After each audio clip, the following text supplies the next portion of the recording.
자, 여러분 교재 67페이지에 수요의 가격 탄력성을 보겠습니다.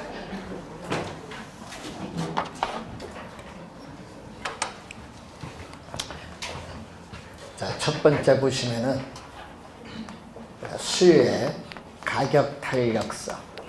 자, 이 가격은 자극을 주는 게 가격이죠. 이 수요의 가격 탄력성. 이때 탄력성은 E로 표현하고 가격은 P로 우리가 표현을 하는데, 이 자극을 주는 가격, 이 자극을 주는 가격은 분수식의 분모로 들어와요. 그리고 반응을 나타내는 수요량, 반응을 나타내는 수요량은 뭐로 간다? 분자로 갑니다. 이렇게 가격의 변화율, 가격의 변화율은 퍼센티지 개념이죠. 가격이 1% 변했을 때 수요량이 몇 프로 변하느냐. 자, 가격이 1% 변했을 때 수요량이 몇 프로 변하는가를 측정합니다. 자, 그런데 가격이 오르면 어떻게 돼요? 자, 여러분 가격이 5%, 가격이 5% 올랐어요. 자, 아파트 가격이 5% 올랐는데 아파트의 수요량은 몇 프로? 7% 줄어들었다. 그럼 얼마죠? 5분의 7이니까 1.4. 그런데 이게 계산이 안 돼요. 7 나누기 5인지 5 나누기 7인지 전자계산기 이게 이런 것 좀 여러분이 직접 전자계산 눌러봐야 돼요. 네? 그래서 이제 1.4인데 문제는 화살표 보세요. 변동 방향이 뭐가 돼? 반대. 가격과 수요량은 여기 마이너스 값이에요. 반대 방향으로 변동한 마이너스 값인데 수의 가격 탄력성은 이 자체가 마이너스 값인데 음수가 아니기 때문에 이렇게 절대값을 씌워버립니다. 자, 절대값을 씌운다는 걸 염두에 두시고, 자, 수의 가격 탄력성. 수의 가격 탄력성이 1보다 크다. 그래서 여러분이 우리 1을 기준하거든요. 이렇게 주어졌을 때 요 1을 기준했을 때 여기 0이고 여기는 수가 점점 커지는 무한대거든요. 요 1을 기준했을 때 1을 단위 탄력적인데 요 기준했을 때 1보다 뭐 큰 값, 요 값이죠. 요 1보다 큰 값일 때를 우리는 뭐라고 하느냐? 탄력적이라고 해요. 그럼 탄력적일 때는 요 값이 1보다 크거든요. 1보다 크면 수요량의 변화율은 뭐보다? 가격의 변화율보다 크다. 그럼 시험 문제는 이런 지문이 우리가 작년에도 또 출제했잖아요. 수요량의 변화율이 뭐보다? 가격의 변화율보다 크다. 자, 여러분 예를 들어서 가격이 1% 변할 때 수요량이 5% 변했다. 여기 1%, 여기 몇 프로? 5%. 이게 큰 거예요. 이런 때를 우린 전문 용어로 뭐라고 하냐? 탄력적이라고 해요. 탄력적. 자, 그럼 탄력적일 때 그래프는 이렇게 갑니다. 자, 탄력적일 때는 수요 곡선이 이렇게 완만한 형태일 때, 수요 곡선이 이렇게 완만하다. 자, 예를 들어서 자, 이 가격과 수요량이 주어진 이 A점에서 가격이 약간 하락했어요. 그럼 여러분 가격이 이렇게 약간 하락을 했는데 수요량은 탄력적은 뭐다? 민감하게 반응해요. 수요량은 민감하게 반응해서 어떻게 돼요? 우리는 가격은 약간 하락했지만 이렇게 수요량은 대폭 증가하는 경우를 뭐라고 한다? 탄력적. 수요 곡선이 완만하면 탄력적입니다. 자, 그런데 이 수요의 가격 탄력성이 0과 뭐 사이? 1 사이에 있다. 그럼 이게 무슨 값? 1보다 작죠? 이럴 경우에는 뭐가? 가격이 1% 변할 때 수요량의 변화율은 0.3% 변했다. 이 말이죠. 이때는 또 수요량의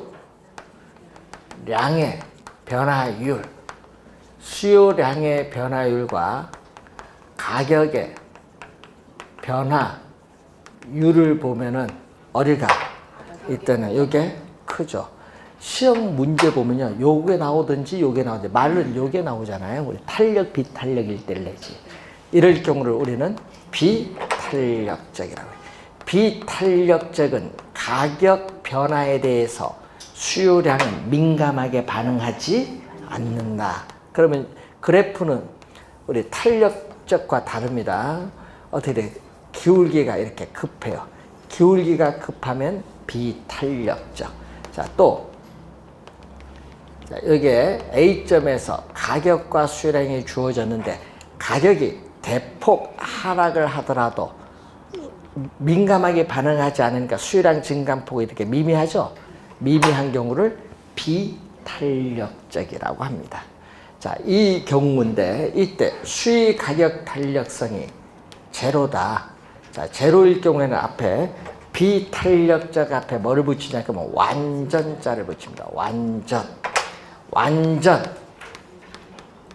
비탄력적이다. 완전 비탄력적일 때는 이 기울기가 급한 것이 점점 급해요. 점점 급해서 우리가 이렇게 수직선 형태가 띈다. 수직선. 자, 이렇게 수직선 형태가 뜰 때를 완전 비탄력적. 자, 수직선인데 수요량이 뭐가 돼요? 고정되어 있다. 그래서 우리가 완전 비탄력적일 때는 수요량이 뭐가 된 상태? 수요량이 고정되어 있는 상태. 수요량이 고정되어 있다. 이 상태를 완전 비탄력적.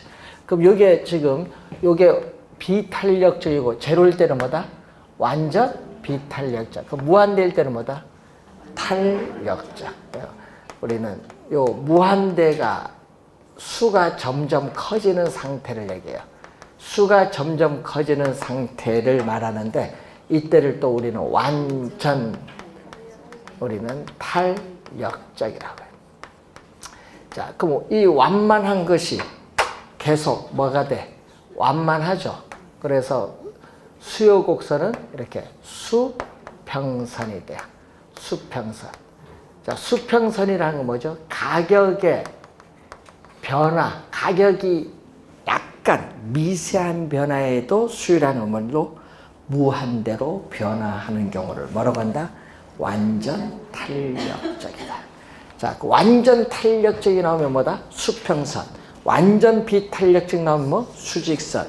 탄력적이면 기울기는 완만, 비탄력적인 기울기 급하다. 요거는 꼭 기억하고 다니셔야 되겠고, 자, 수의 가격 탄력성이 1인데 1일 때를 단위 탄력적이죠. 단위 탄력적.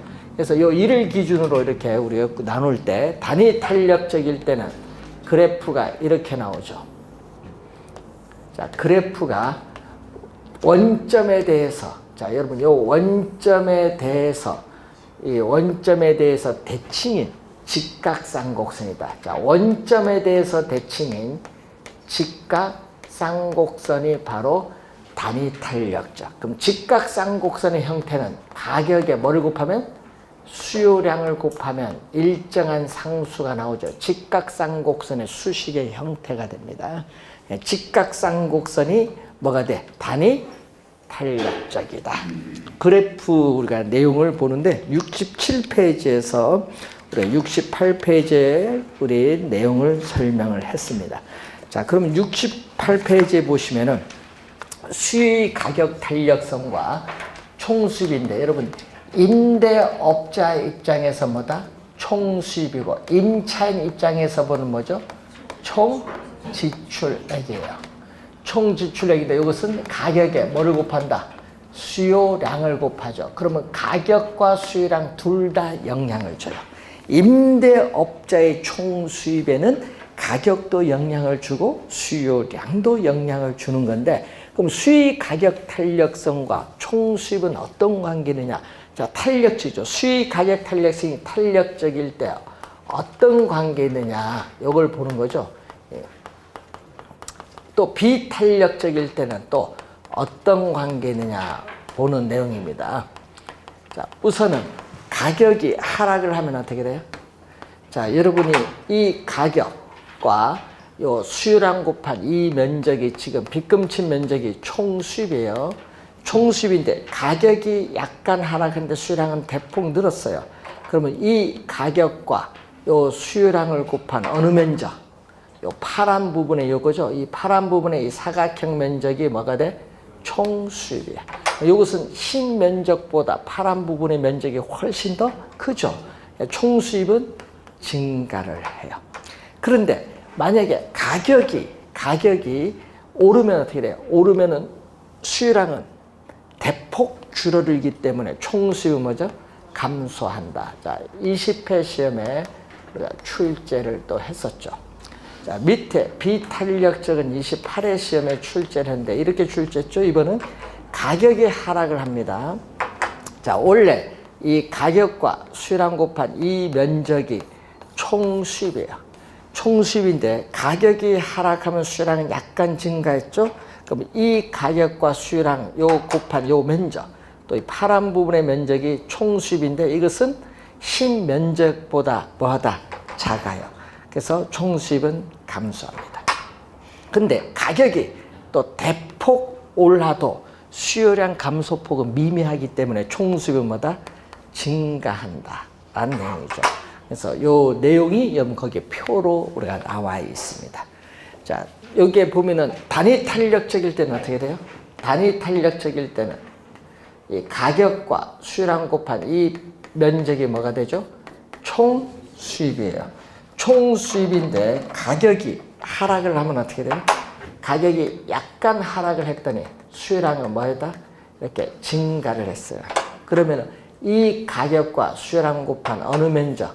이 면적이 총 수입인데 이 면적과 신면적은 똑같다. 왜냐? 요 총 수입이잖아요. 이 총 수입은 일정, 변화가 없다. 일정하기 때문에 변화가 없다는 내용이죠. 그래서 우리는 수입 가격 탄력성이 1인, 단위 탄력적일 때는 총 수입은 불변, 변화가 없다라는 그 내용이 거기에 나와 있습니다. 자, 우선 우리가 주의해 두시고, 자, 그리고 수의 가격 탄력성을 결정하는 요인이 우리가 4번 또 출제를 했습니다. 그 중에서 우리가 시험에 많이 나오는 지문이 바로 대체제죠. 4번 다 출제했죠. 대체제. 자, 4번 다 출제한 게 대체제인데, 여러분 수의 가격 탄력성을 결정하는 요인 중에서 가장 중요한 요인이 대체제입니다. 대체 관계는 상품. 자, 대체제가 없는 상품은요, 상품점 불만이 있어도 이동을 못 해요. 그 상품 계속 소비를 해야 돼요. 근데 대체제가 있으면 불만이 있으면 이동을 합니다. 예? 그래서 이동을 하면 탄력적이에요. 그러니까 대체제가 없는 상품보다는 대체제가 있는 상품일수록, 또 대체제가 적은 상품보다는 대체제가 많은 상품일수록 수의 가격 탄력성은 이전보다 더 커진다. 여러분, 이 탄력성 값이 1에서 점점 위로 점점 커지는 거예요. 탄력적이 된다는 얘기예요. 그래서 더 커진다는 것은 뭐가 된다? 탄력적이 된다 이 말입니다. 말이 막 바꿔서 출제하니까 탄력적이란 말은 이전보다 더 커진다는 것. 자, 대체제 중요하고, 상품 가격이 여러분 가게의 소비 지출에서 차지하는 비중이 높을수록 어떻게 돼요? 우리는 탄력적이 돼요. 탄력적. 상품 가격이 여러분 가게의 소비 지출에서 차지하는 비중이 높다. 이 말은 가격이 비쌀수록 뭐가 돼? 탄력적이 된다. 상품 가격이 가게의 소비 지출에서 차지하는 비중이 높다. 가격이 높을수록 탄력적. 자, 여러분 농산물이라든지 생활 필수품은 가격 변화에 수요량이 민감하게 반응을 하지 않습니다. 이런 상품은 비탄력적 상품이에요. 여러분 가격이 폭등을 하든 폭락을 하든 생필품이나 농산물은 수요에 거의 변화가 없어요. 그런데 사치품은 달라요. 사치품. 가격 변화에 대해서 수요량이 민감하게 반응을 하는 사치품은 뭐가 돼? 탄력적인 상품. 그 다음에 기간이 한 3번 나온 것 같은데 27회는 정답으로 물었죠. 기간이 짧은 단기보다 기간이 긴 장기로 가면 갈수록 대체제가 나타날 가능성이 많아요. 그래서 훨씬 더 탄력적이 됩니다. 자, 토지는 우리 부동산은 용도가 다양하거든요. 그래서 용도가 다양할수록 또 용도의 전환이 쉬울수록 수의 가격 탄력성은 이전보다 더 커진다. 탄력적이 돼요. 왜? 대체재가 나타날 가능성이 많으니까. 예? 자, 특정 입지 조건. 여러분 가끔 있죠. 나는 상가, 점포, 나는 이 장소에 꼭 입지하고 싶다. 그런 게 많거든요. 그래서 특정의 입지 조건을 요구하는 상업용 부동산이나 공장 등의 공업용 부동산보다는 대체 지역이 많은 주거용 부동산이 훨씬 더 탄력적이다. 이 지문은요, 23회 정답으로 물었어요. 23회 시험에.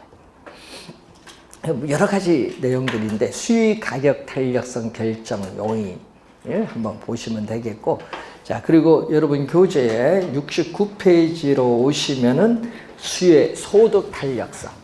자, 작년 29회 시험은요, 가격 탄력성, 소득 탄력성 두 수식을 이용한 문제를 출제했어요. 자, 수의 소득 탄력성. 자, 이번은 자극을 주는 게 뭐죠? 소득. 자, 이때 자극을 주는 게 뭐다? 소득. 그럼 소득은 뭘로 간다? 분모로 가고, 반응을 나타내는 수요량은 분자로 가면 돼. 그래서 소득의 변화율. 자, 소득의 변화율. 소득이 1% 변했을 때, 소득이 1% 변했을 때 수요량이 몇 프로 변하느냐? 자, 소득이 1% 변했을 때 수요량이 몇 프로 변화하는가를 측정하는 지표가 수요의 소득 탄력성. 자, 그러면 한번 볼까요? 소득이 증가할수록 수요량도 증가하는 상품을 우리는 전문용어로 정상제 또는 우등제라고 해요. 정상제, 우등제. 그러면 화살표 변동 방향 보세요. 같은 방향으로 변동하면 뭐가 돼? 플러스. 플러스니까 뭐죠? 0보다 크다. 그래서 수의소득 탄력성이 0보다 크면 정상제입니다. 자, 또 소득이 증가한다. 그러면 소득이 증가하는데 오히려 수요량이 뭐한다? 줄어드는 상품이 있어요. 이 상품은 열등제라고 해요. 소득이 증가할수록 오히려 수요량이 줄어드는 상품은 열등제인데, 화살표의 변동 방향이 어떻게 돼? 반대로 변동하니까 마이너스. 마이너스는 뭐죠? 0보다 작다. 수의소득 탄력성이 0보다 작으면 열등제. 제로면 어떻게 돼요? 제로면요, 소득이 증가하더라도 분자인 수요량 변화율이 제로. 변화가 없어요. 이런 상품은 간장, 소금 등에 있어서의 중간제 또는 중립제라고 해요. 중립제.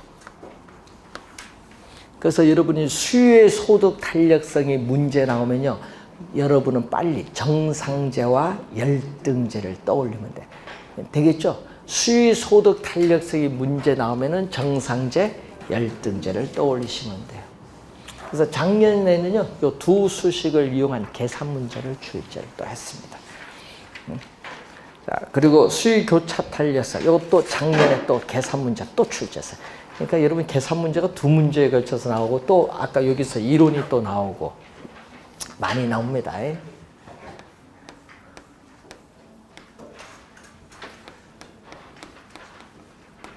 자, 수요의 뭐죠? 교차. 자, 자동차에 있어서 차도가 두 개 만나면 교차로 자라요. 교차는 꼭 상품 몇 개? 두 개가 나옵니다. 두 개.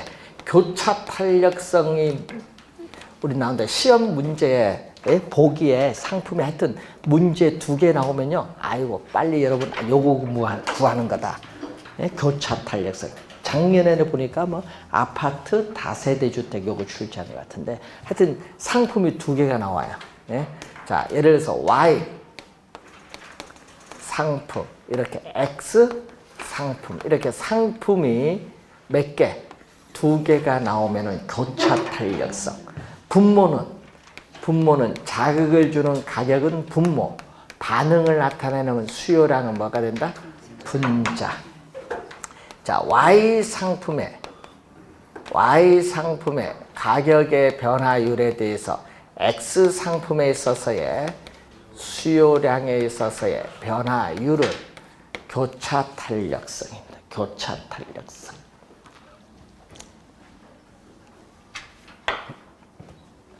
자, 그러면은 상품 두 개가 나오니까, 자, 예를 들어서 여러분 커피 가격, Y 상품 이 커피 가격이 오르면은 대체 관계에 있는 홍차 가격은 상대적으로 뭐다? 커피 가격은 홍차 가격은 시장에서 변화가 없는데 커피 가격이 오른 만큼 홍차 가격은 상대적으로 싸잖아요. 그럼 홍차 수요는 뭐다? 증가해요. 왜? 비싼 커피 소비를 줄이고 홍차 소비를 늘리니까. 자, 그래서 커피, 홍차의 관계는 어떤 관계 있는 상품? 대체 관계 있는 상품이에요. 대체제. 근데 화살표의 변동 방향이 같은 방향으로 변동하면 플러스죠? 플러스 0보다 크면 대체제. 수의 교차 탄력성이 0보다 크면 대체제입니다. 자, 커피 가격이 오르면 수의 법칙에 따라 커피 수요량은 감소하는데 어떻게 돼? 같이 넣어 마시는 프림의 수요도 뭐한다? 줄어들어요. 화살표가 반대로 변동하면 뭐다? 마이너스. 0보다 작은데 이때 커피, 프림 두 상품의 관계는 서로 보완 관계는 상품. 작년에 보완제 출제했어요. 계산 문제. 숫자가 딱 주어졌죠? 숫자 계산해서 딱 보면 나오는 거예요. 5초도 안 걸려요. 숫자 몇 프로 나왔으니까.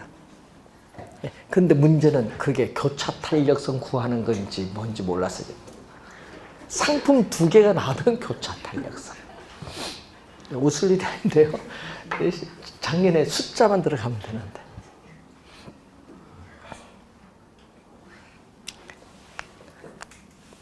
자, 예를 들어서 여러분이 아파트 가격이 5% 올랐어요. 그러면 다세대 주택에 대한 수요량이 어떻게 돼요? 7% 줄어들었다. 이렇게 할 수 있죠. 뭐 이런 식으로. 그럼 Y 상품의 가격이 오르면 X 상품의 수요량이 이렇게 줄어들었다. 그럼 여기 줄어들었잖아요. 그럼 화살표 보세요. 화살표가 반대로 변동하면 뭐다? 마이너스잖아요. 마이너스 값이죠? 반대로 변동 마이너스 얼마? 5분의 7이니까 1.4야. 마이너스 1.4. 계산한 값은 마이너스 1.4인데 마이너스니까 무슨 값? 0보다 작잖아요. 보완제. 정답은 뭐를 묻는 거? 보완제냐 대체자 그걸 묻는 거예요. 보완제지. 간단한데 이게 잘 틀려요. 시험에 내면은. 왜냐? 여러분은 마이너스 플러스를 어떻게 돼요? 몰라. 무조건 다 몰라. 플러스로 생각해요. 이게 어려워요. 이게 보면 지금은 고개를 끄덕이는데 복습할 때는 그렇지 않아요. 시험 칠 때도 헷갈리는데 뭐. 그래서 교차 탄력성 지금 4년 연속 출제하고 있어요. 그래서 수식 3개를 잘 꼭 암기를 해 두셔야 됩니다. 자, 여러분 교재 70페이지로 오시면은 자, 70페이지로 오시면은 공급이 나와요. 공급.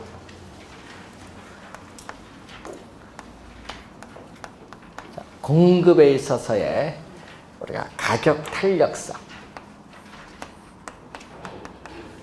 자, 공급의 가격 탄력성.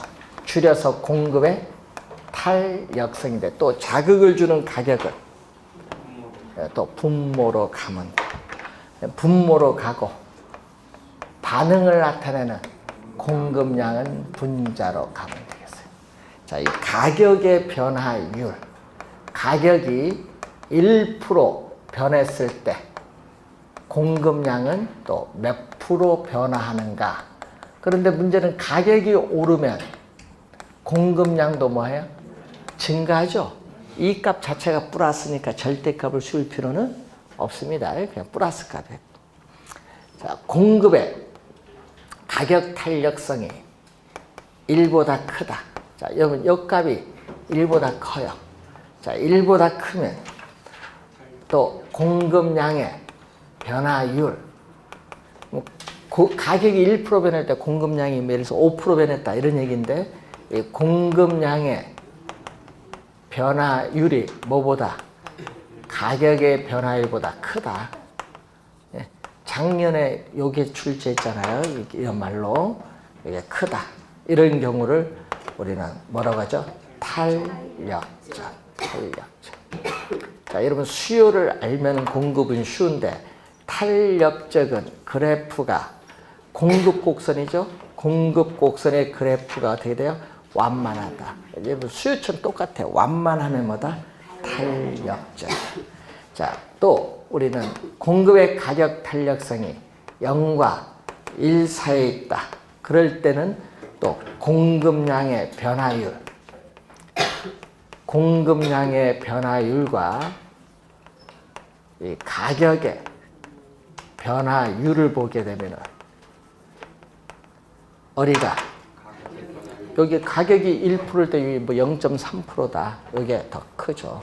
이런 경우를 우리는 비탄력적. 가격의 변화에 대해서 공급량이 민감하게 반응하지 않는다. 민감하게 반응하지 않기 때문에 공급 곡선의 기울기는 또 뭐다? 급하다.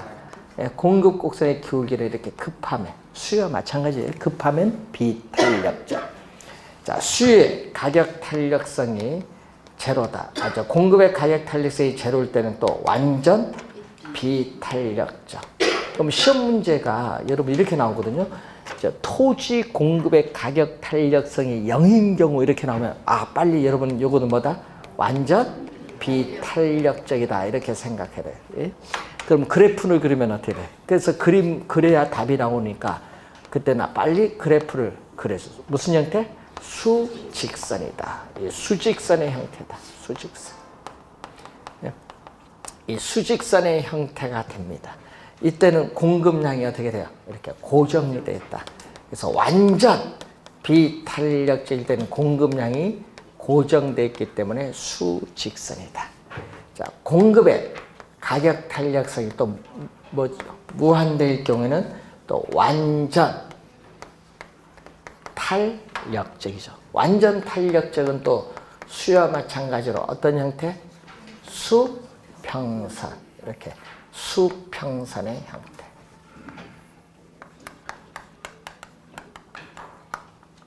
수평선의 형태가 된다. 수평선의 형태가 완전 탄력적. 그러면 이때 또 공급의 가격 탄력성이 1이다. 1일 때를 또 단위 탄력적인데 이 단위 탄력적일 때 그래프는 이런 형태. 원점을 지나는 뭐다? 직선. 이렇게 원점을 지나는 직선의 형태. 수요는 다르네요. 원점을 지나는 직선의 형태가 될 때를 우선 단위 탄력적이다. 이렇게 간단히 한번 보시면 돼요. 근데 여러분 이것은 수요를 알면요. 그냥 똑같아요. 말만 뭐만 바꾸면 돼? 공급량으로 바꿔서 요거 단위 탄력적만 좀 다르다. 이렇게 보시면 되겠고 71페이지 보시면은 공급의 가격 탄력성을 결정하는 요인이 있어요. 자, 공급의 가격 탄력성을 결정하는 요인을 보면은 우선 생산량이 증가할수록 생산비가 급격하게 증가하는 상품은 어떻게 돼요? 기업의 이윤이 또 어떻게 돼요? 또 급격히 줄어들기 때문에 비탄력적인 상품이에요. 생산비가 급격하게 오르면 공급에 제한이 있거든요. 그래서 이윤도 많이 줄어들어요. 자, 그리고 기술 수준의 향상이 빠른 상품은 공급이 빨라지죠. 스마트폰 이런 것은 탄력적인 상품. 자, 농산물은 보관하기도 어렵고 저장도 어렵고 저장 보관 비용도 많이 드는 농산물은 또 비탄력적인 상품. 농산물은요, 수요 공급 둘 다 비탄력적이에요.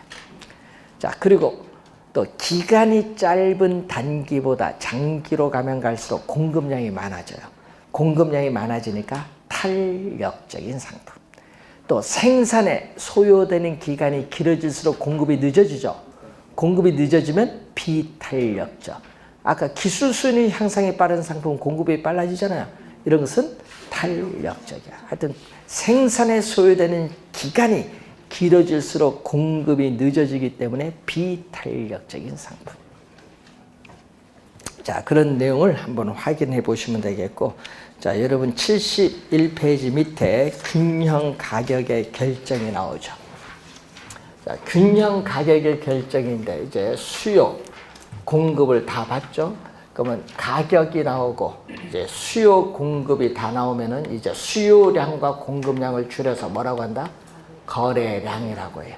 자, 수요 곡선은 일반적으로 우하향하고 공급 곡선은 일반적으로 우상향합니다. 이제 만나는 시장에서 따져야 되는데 가격이 상당히 높다.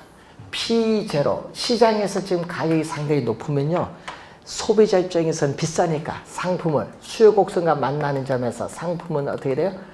이렇게 적게 5개 소비하고 있어요. 근데 비싸니까 생산자는 뭐다? 비싸니까 공급을 몇 개? 50개를 공급을 하고 있어요. 그럼 50개에서 5개를 뺀 이만큼 공급량이 더 많죠?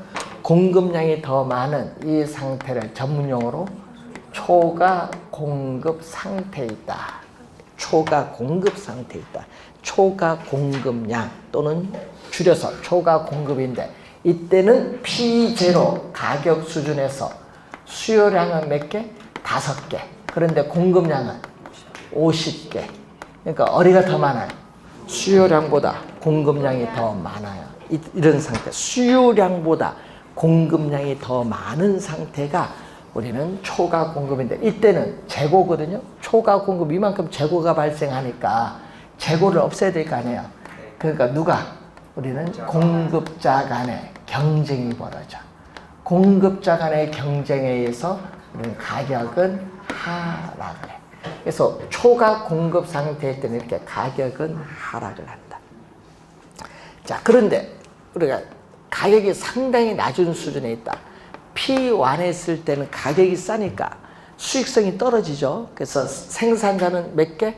5개를 공급하는데 가격은 싸니까 소비자는 몇 개? 70개를 소비하고자 해요. 그러면 어느 크기만큼 또 이 크기에 해당하는 만큼 수요량이 공급량보다 훨씬 더 많아요. 이런 상태를 또 우리는 초과 수요량 또는 초과 수요라고 해요. 그럼 이때는 P1 가격 수준에서는 수요량은 몇 개냐 하면은 70개인데 공급량은 5개밖에 안 돼요. 그러니까 수요량이 공급량보다 큰 상태를 초과 수요인데, 이때 수요자들은 공급이 적다 보니까 경쟁에서 높은 가격을 지불해 그 상품을 소비할 수 있어요. 누가 또 경쟁을 벌인다? 수요자 간의 경쟁이 벌어지는 거예요. 수요자 간의 경쟁에 의해서 뭐가? 가격은 상승을 한다. 그래서 꼭 우리 기억을 해둘 건요, 우리 초과 공급일 때는 가격이 하락을 하고 초과 수요일 때는 가격은 상승을 합니다. 이때 수요 곡선과 공급 곡선이 교차하는 점이 1점이죠. 이 교차하는 이 점에서 균형 가격이 결정돼요. 이때 요 점이 바로 균형을 2로 표현해요. 자, 한번 여러분이 균형에 도달을 하면요, 수요 공급에 충격을 주지 않는 한 이 균형에서 벗어날 유인이 없는 상태예요. 네? 그런데 문제는 이 균형 상태에서 형성되는 이 가격을 우리는 균형 가격이라고 해요. 균형 가격.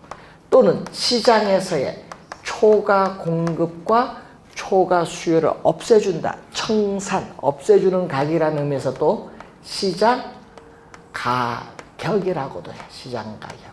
자, 그럼 균형 가격 수준에서의 이 수요량과 공급량 Q2죠. 그러면 수요량도 몇 개?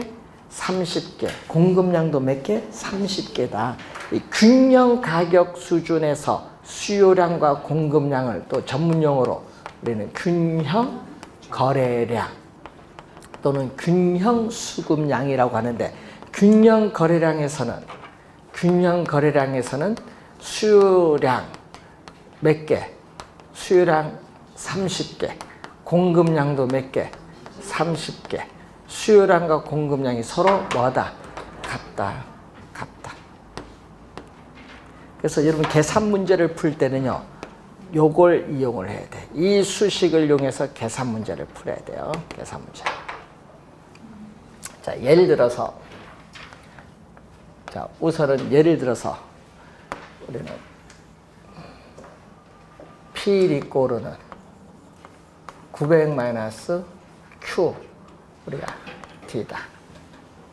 QD는 수요량, P는 가격. 예? 또 P 리꼬르는 100 플러스 얼마? QS다. QS는 공급량. 자, 균형 가격 거래량 한번 구해볼까요? 자, 그러면은 수요량은 얼마? 여기서 마이너스 QD를 리꼬르 왼쪽으로 넘어가는 게 2항이죠. 2항 시키면 마이너스는 플러스로 바뀌어요. QD는 900 마이너스 요거 넘어오면 마이너스 P. 자, 공급량은 QS는 P에서 요거 넘어가죠. 100이 넘어가면 마이너스 100. 그래서 항상 아까 우리 얘기했듯이 요걸 구하죠. 균형을 구할 때는 수요량과 공급량이 항상 뭐다? 같다 놓고 풀어. 균형일 때는 항상 수요량, 공급량 같다 놓고 풀면 돼. 그럼 수요량은 얼마죠? 900 마이너스 P. 공급량은 P 마이너스 100. 이것을 우리 서로 이렇게 갖다 놓고 풀어라 이런 얘기야. 그러면 마이너스 P가 우변으로 가면 P, 2P가 되죠? 그럼 마이너스 100이 넘어가면 900에서 100을 대주니까 1000입니다. 양변을 2로 나눠주니죠. 요 2로 나눠주니까 얼마? 500. 자, 균형 가격은 500이죠. 그럼 요 P 자리에 여기 대입시켜주면 균형 거래량은 얼마? 400이 나오는 거예요. 이거 계산인데 문제는 등식의 성질에서 이항도 모르고 덧셈 뺄셈 안 돼서 저기 또 틀려요. 다 잊어버렸어 이제 옛날에. 자, 여러분 우리 실제 계산할 때 보면 덧셈 빼서 곱셈 막 헷갈려요. 여러분 나중에 계산하고. 근데 문제는 돈 계산할 때는 정확히 계산하시대. 덧셈 뺄셈도. 자, 우선 기본 개념이고요. 자, 여러분 교재 72페이지 문제 보세요. 자, 다음 사무실 수요 및 공급표에서 균형 임대료와 균형 거래량인데 균형이 나왔거든요. 균형이 나오면 빨리 요거 항상 균형이 나오면 항상 여러분 균형이 나오면요. 수요량과 공급량은 같다. 그 표에서 한번 두 번째 칸, 세 번째 칸 비교를 해서요. 수요량, 공급량 같은 거 찾으시면 돼요. 얼마? 80. 찾았죠? 왼쪽 임대료 80일 때 얼마? 6만 원. 2번 정답. 문제는 또 표가 나와서 또 계산이 안 돼. 요걸 묻는 거예요. 요거 이해하는지. 자, 그러면 밑에 균형점의 이동이 나오는데 그럼 이 균형점이 어떻게 이동하느냐 한번 보시면요.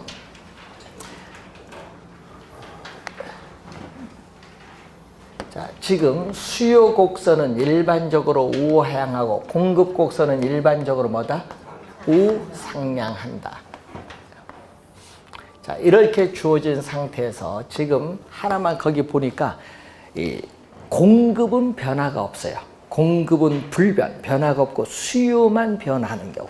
그럼 지금 요 점이 바로 뭐죠? 지금 요 점이 이렇게 주어져요. 이게 바로 지금 균형 상태거든요. 근데 이 점이 바로 균형 상태인데 이 균형 상태 이 점을 우리는 뭐다? 최초의 균형이야. 최초. 이 점이 무슨 균형? 최초 상태의 균형. 그럼 최초의 균형 상태에서 지금 균형 가격과 거래량이 주어진 상태예요. 자, 그런데 공급은 변화가 없는데 뭐만? 수요만 변하는데 자, 소득이 증가로 인해서 수요가 증가해서 수요 곡선 자체가 우측으로 이동한다. 그러면 소득이 증가로 인해서 수요 곡선 자체가 우측으로 이동하는 수요의 증가일 때 이 점이 바로 뭐죠? 새로운 균형이야. 예? 수요 곡선이 이동한 이후에 새로운 균형일 때 균형 가격은 어떻게 돼요? 최초와 비교했을 때 균형 가격은 상승하고 거래량은 증가한다. 이게 결론이지. 예? 결론은. 그래서 여러분이 이런 걸 봐줘. 아까 원인은 뭐예요?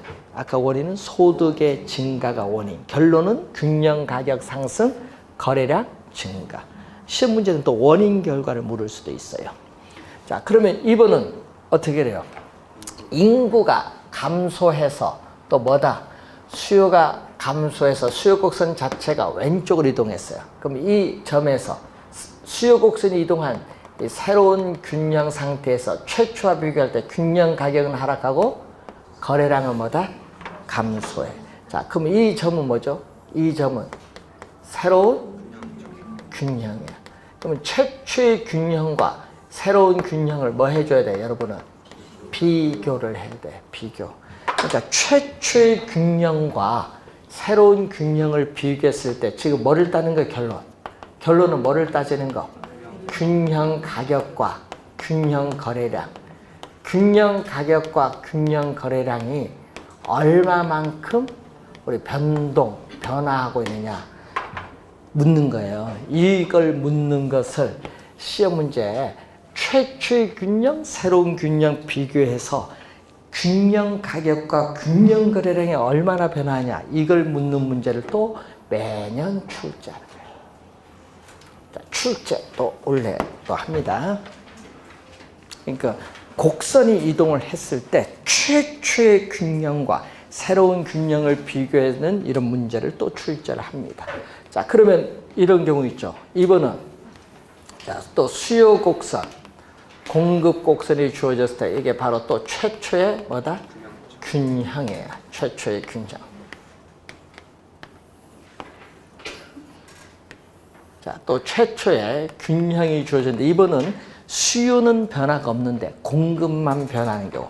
자, 또 생산비가 하락을 해서 이전보다 공급량이 더 많아져요. 공급이 증가하면은 또 공급 곡선이 이동한 이후에 새로운 균형과 비교하면은 균형 가격은 하락하고 거래량은 뭔다? 증가해요. 자, 그러면 또 여기서는 어떻게 돼? 또 건축비가 상승을 해서 공급이 감소를 또 어떻게 돼?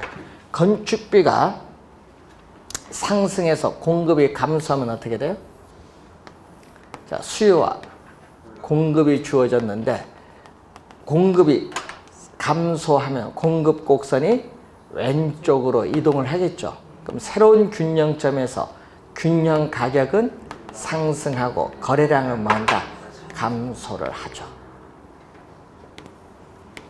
자, 요거는 공급은 변화 없고 수요만 변하는 경우. 밑에는 수요는 변화가 없고 공급만 변화하는 경우. 그죠? 요것은 25회 시험에 정답으로 물었어요. 이렇게 물었거든요. 자, 공급은 불변이고 수요가 감소하는 경우 균형 가격은 뭐죠? 하락하고 거래량은 감소하죠. 근데 시험에는 균형 가격 상승으로 출제했어요. 25회 시험에. 그것만 알면 바로 답이 나오는 거예요. 자, 요걸 잘 여러분이 우선 확인을 좀 해 두셔야 되는데, 자, 그래서 여러분이 보면은 균형이잖아요. 자, 균형. 여기 최초의 균형이에요. 여러분, 하여튼 최초의 균형에서 어떻게 가느냐. 그러니까 균형에서 Y축은 뭐다? 가격이고, X축은 거래량이라고 보면 돼. 균형이거든요. 예? 균형인데, 자, 공급이 어떻게 돼요? 감소하면은, 예? 공급이 어떻게 돼요? 왼쪽으로 가면 감소해요. 왼쪽으로 가면 뭐? 감소고, 오른쪽으로 가면 뭐다? 증가. 요 선 있죠? 요 선에서 왼쪽 가면 감소, 오른쪽, 근데 공급이 뭐 했다? 공급이 감소하면요, 가격은 뭐 한다? 가격은 올라가면 가격 오르는 거예요. 가격은 오르고, 왼쪽 가면 거래량은 감소했어요. 예? 그럼 여기는 또 뭐죠? 수요죠. 자, 수요가 감소하면은 거래량 왼쪽 갔으니까 화살표에서 왼쪽 갔으니까 감소하고 가격은 밑으로 가니까 하락. 수요가 뭐다? 증가할 때는 가격은 위로 가니까 오르고 거래량 증가. 공급이 뭐다? 공급이 증가하면 가격은 밑으로 가니까 하락. 거래량은 증가. 그러면은 여러분 이쪽은 뭐다? 공급이에요. 이쪽은 뭐다? 수요. 자, 딱 요 균형, 최초의 균형 상태에서 여기 왼쪽은 감소, 오른쪽은 증가할 때 공급이 감소하냐, 공급이 증가하냐. 이걸 보면은 그래프 안 그래도 머릿속에 딱 기억이 돼 있으면 답 잘 찾아냅니다. 집에서 그래프를 그린 연습을 좀 해보세요. 그러면은 나중에는 안 그래도 답이 보여요. 여러분 그래프는요, 여러분 정책 이론도 중요하고 한데 그래프를 좀 그릴 줄 알면은 이론이 좀 쉬워요. 왜냐? 이론을 설명하기 위한 보조 수단입니다. 그래프는 문제 안 내잖아요. 그 안 내는데 그 말로서 출제를 하잖아요. 그래프를 이용하면은 쉽게 답을 찾아낼 수 있습니다. 여러분 그래프 진짜 여기 이해 안 되면 잘 어렵거든요. 중학교 2학년 사회책에 나옵니다. 모르시면 이제 자식분한테 한번 또 들어보시고. 자, 그래서 우선은 이 내용을 한번 확인을 한번 했습니다. 자, 여러분 교재에 거기에 균형점의 이동이 나왔고 중간에 73페이지 중간에 뭐가 나오죠? 수요 공급이 이번은 동시에 변동하는 경우인데 이것은 잠시 쉬고 설명하겠습니다.